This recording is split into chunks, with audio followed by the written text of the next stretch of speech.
31%, जी हाँ, 31% drop in foreign direct investment और $2 अरब का कैपिटल फ्लाइट जो तेजी से माशी ढांचे को खोखला कर रहा है। ये कोई आम उतार चढ़ाव नहीं है, बल्कि एक शदीद लिक्विडिटी क्राइसिस है। और इस मालियाती बहरान के असरात इतने गहरे हैं कि अब सीधा स्ट्रेट ऑफ हॉर्मुज़ के अहम तरीन मसले पर अमेरिका और ईरान के दरमियान हाई स्टेक्स जियोपॉलिटिकल मीडिएशन की जा रही है। आज के इस तज्जिए में हम इस मैक्रो इकोनॉमिक कंट्रैक्शन और आलमी डिप्लोमेसी के आपस में जुड़े हुए इस खतरनाक नेक्सस को समझेंगे। ये एदादो शुमार हालात की संगीनी को बिल्कुल खोल कर रख देते हैं। बैरूनी सरमायाकारी में अचानक 31% की गिरावट आई है। खैर, मसला सिर्फ नए सरमाया का नहीं है, बल्कि लगभग $2 अरब का एग्जिस्टिंग सरमाया तेजी से मुल्क से बाहर निकल चुका है। ये सीधा एसेट लॉन्ड्रिंग और कैपिटल फ्लाइट का मामला है, जो इस कंट्रैक्शन को बहरान की शक्ल दे रहा है। और इसी फाइनेंशियल हैमरेज का बाररात ताल्लुक बैनुल-अक़वामी जियोपॉलिटिक्स से जुड़ा हुआ है। रियासत को इस वक्त माशी डिफ़ॉल्ट से बचने और फाइनेंशियल लाइफलाइन सिक्योर करने के लिए शदीद ज़रूरत है कि वो आलमी सतह पर अपनी अहमियत मनवाए। अमेरिका और ईरान के दरमियान इस अर्जेंट मीडिएशन का हिस्सा बनना दरअसल स्टेट सॉल्वेंसी और अपनी बका की एक इंतहाई डेस्परेट कोशिश है। आगे बढ़ते हैं। पहला हिस्सा, मैक्रो इकोनॉमिक कॉन्ट्रैक्शन और कैपिटल फ्लाइट। 42%, ये नंबर ध्यान में रखें। ये जाहिर करता है कि फॉरेन कैपिटल एक्सट्रैक्शन में कितना तेज़ी से इजाफा हुआ है। जो इन्वेस्टर्स पहले से मौजूद थे वो लोकल इकॉनमी पर एतमाद खो बैठे हैं और अपना सरमाया 42% की रफ्तार से बाहर निकाल रहे हैं। ये सिस्टमैटिक लिक्विडिटी क्राइसिस की एक बहुत वाज़ेह निशानदेही है। माशी अदम तवाज़ुन को समझने के लिए ये मुकाबला देखना बहुत ज़रूरी है।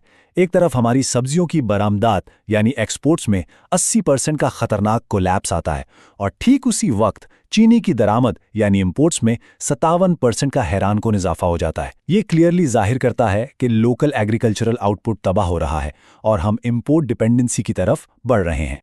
इन तमाम स्ट्रक्चरल डेफिसिट्स का एक ही नतीजा निकलता है, एक इम्पेंडिंग फूड सिक्योरिटी क्राइसिस। सिर्फ फूड इंपोर्ट बिल की बात करें तो वो 13.81% बढ़कर $7.08 बिलियन तक जा पहुंचा है, जबकि ओवरऑल फूड एक्सपोर्ट्स 32% तक गिर चुकी हैं। और इस पर मजीद ये कि वर्ल्ड बैंक की पेशगोई के मुताबिक क्लाइमेट इम्पैक्ट्स की वजह से 2050 तक जीडीपी मजीद 7 से 9% तक सुकड़ जाएगा। हालात बिल्कुल किनारे पर आ चुके हैं। अब रुख करते हैं दूसरे हिस्से की तरफ, जियोपॉलिटिकल मीडिएशन और US-ईरान डेडलॉक। यहाँ डिप्लोमेसी के दावपेच को समझना बहुत अहम है। अगर इस डिप्लोमैटिक मैनूवरिंग की टाइमलाइन पर गौर किया जाए तो चीज़ें आपस में कनेक्ट होती हुई नजर आती हैं।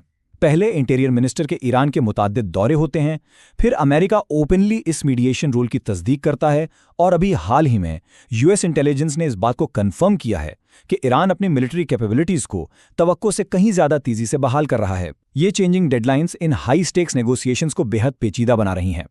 लेकिन आलमी मुज़ाकरात में सबसे बड़ा रुकावट ये बयान है supreme leader ayatollah Ali Khamenei का टू टोक फैसला कि एनरिच्ड यूरेनियम को किसी भी सूरत ईरान से बाहर नहीं भेजा जाएगा। ये इनकार दरअसल उस जियोपॉलिटिकल डेडलॉक की बुनियाद है जिसने पूरी दुनिया की तवज्जो इस खित्ते पर मरकूज कर दी है। इस मुकम्मल डेडलॉक के बीच जिस चीज़ की सबसे ज़्यादा कोशिश की जा रही है वो है एक स्टैंड बाय अग्रीमेंट। ये एक टेम्परेरी डिप्लोमैटिक फ्रेमवर्क होता है।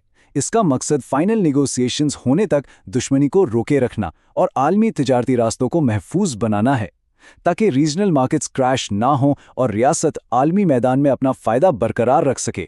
तो अगर यहाँ रुककर इस पूरे तज्जिए का एक मुख्तसर सा एग्जीक्यूटिव समरी देखा जाए तो रियासत इस वक्त 3 महाज पर लड़ रही है।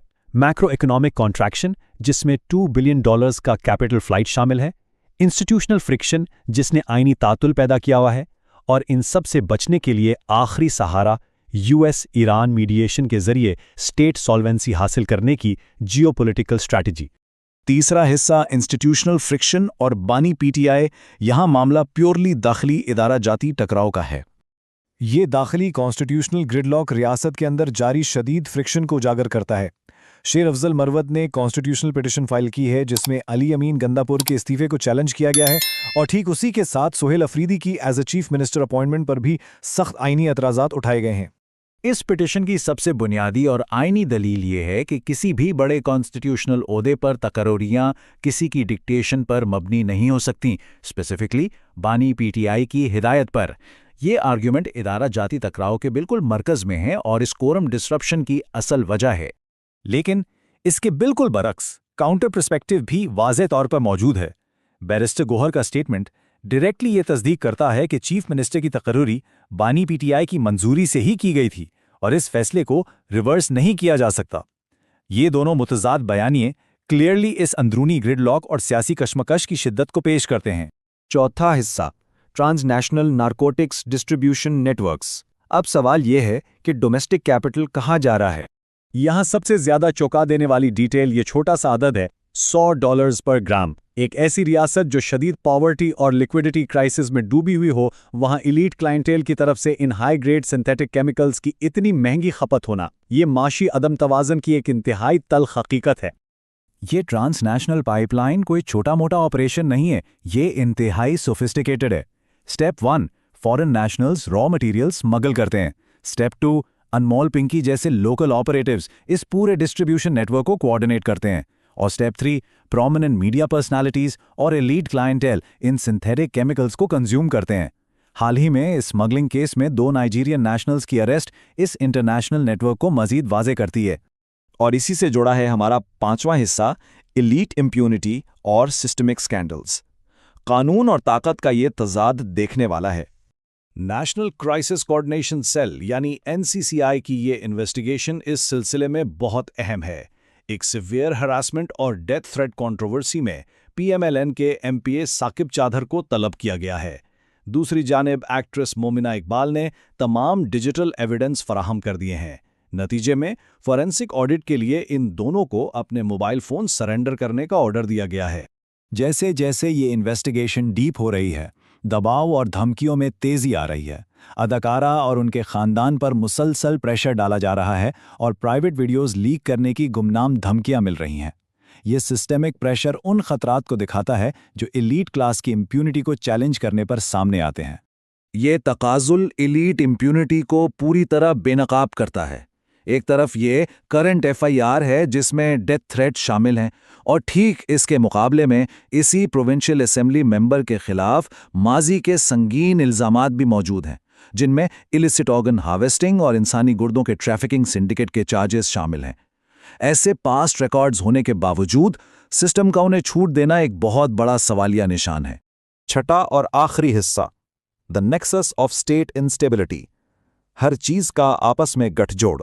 तो इन तमाम हक़ाइक़ को सामने रखकर सबसे बड़ा सवाल जो उभरता है वो ये है, क्या वाकई हाई स्टेक डिप्लोमेटिक मीडिएशन किसी ऐसी रियासत को बचा सकती है जो अंदरूनी तौर पर शदीद इंस्टीट्यूशनल फ्रिक्शन और इस हद तक लिक्विडिटी क्राइसिस का शिकार हो?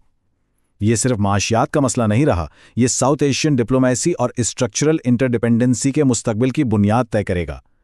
सोचने की बात यह है कि क्या ये बैरूनी सहारा अंदरूनी दरारों को भर पाएगा?